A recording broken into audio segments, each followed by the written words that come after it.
Yo, so what's going on? Good morning, good evening, good afternoon. So this is group 8. So I'm going to be going through the login form. So we have our work here as group 8. So I'm going to use a copy for this demonstration. So right now, so the first thing you need to understand while saving this work, that we use a different approach in saving the work. So we use a different approach in saving the work, and today I'm going to be going through that as well. So the first thing you start with, you go to your files, then click save as.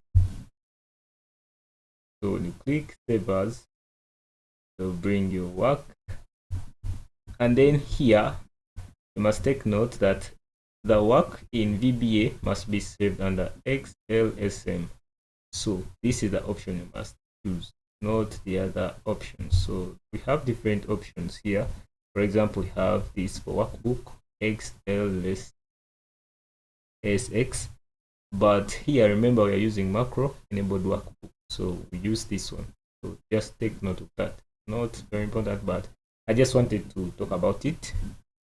And since the video is going on YouTube, you never know, someone might find use of this as well in future. So let's go ahead and open our work and see what we have. So we are going to be doing scenario. We are going to be doing scenario 2. We are going to be doing scenario 2. Let me get a question and read it for you guys.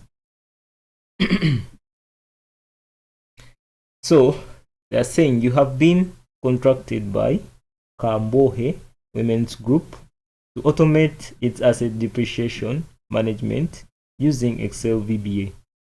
The group owns several fixed assets such as computers, furniture, and vehicles, but currently computes depreciation manually each year.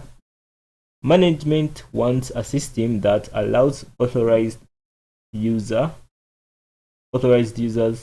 to log in, record asset details, and automatically generate depreciation schedules for each asset. So tasks: you are required to design an Excel VBA application that automates depreciation tracking for the group's asset. The system should include 1. Login and authentication. So they're saying create a secure login form that verifies authorized users before granting access to the depreciation system. Invalid login should be rejected with an error message.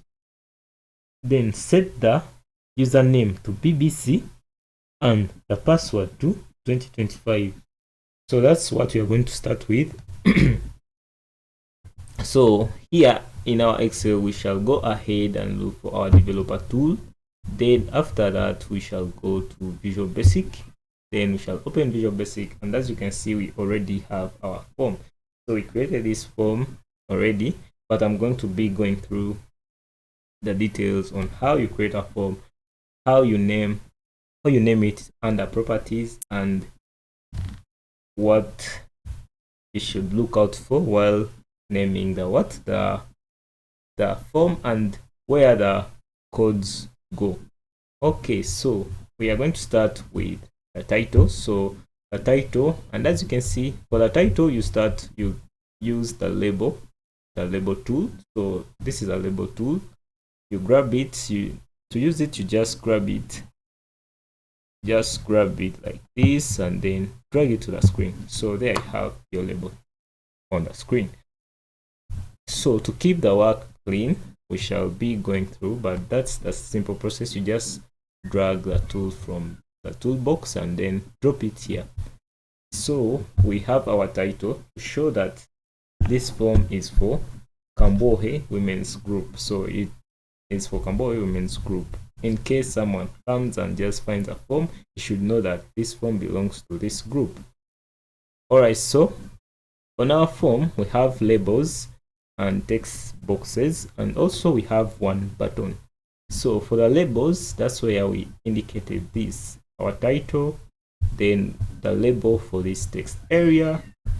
For example, this label shows that a user must enter the username under this text area, and then this label here shows that a user must enter the password under this text box right here.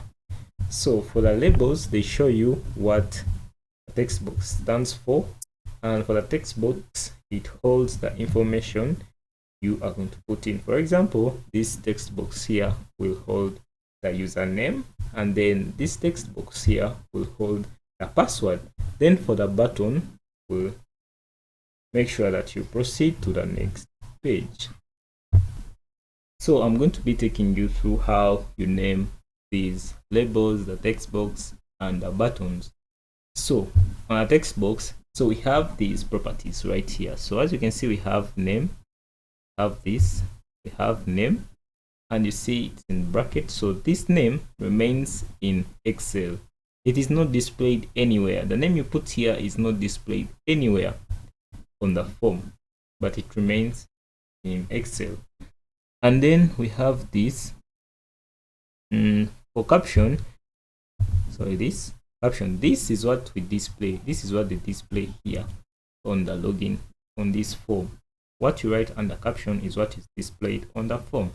So that's how you name these labels. Here you give it a label name, and then after you give it a what?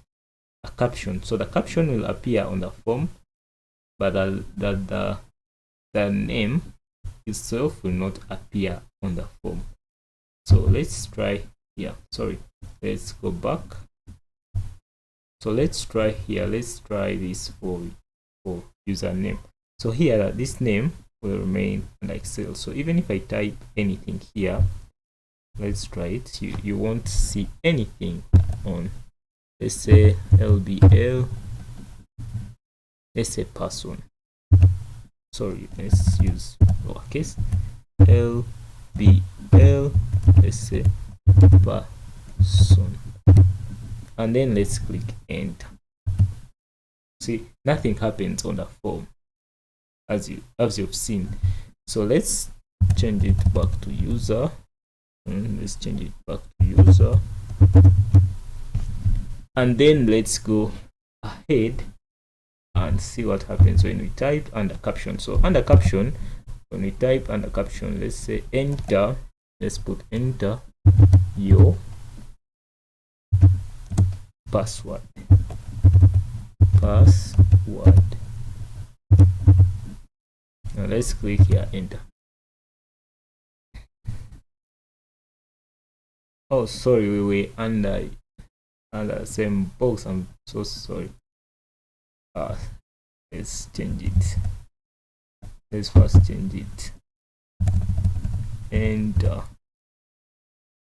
Let's say enter your username. Enter your username. Let's say enter. Okay, so as you can see, what we write under caption is what is displayed on our form. So let me enlarge this a little bit. So as you can see, make it neat. Let me shrink it. So as you can see, that's how you name the label. What appears here, what you name here doesn't appear on the form, but what you put on the caption is what appears on the form. Now the text area, remember we don't want anything to be displayed in this text box, so we shall just name the text box. Here we put the name that we shall use in our codes. So remember, when you're naming this text box, you must be keen. Take note of the casing, because this is the exact name you will use while coding. So you must take note of that. Use the name you'll remember while coding in this button, while applying the code that will run this form. So under the text box, we shall not add any caption because you don't want anything to appear under this box. So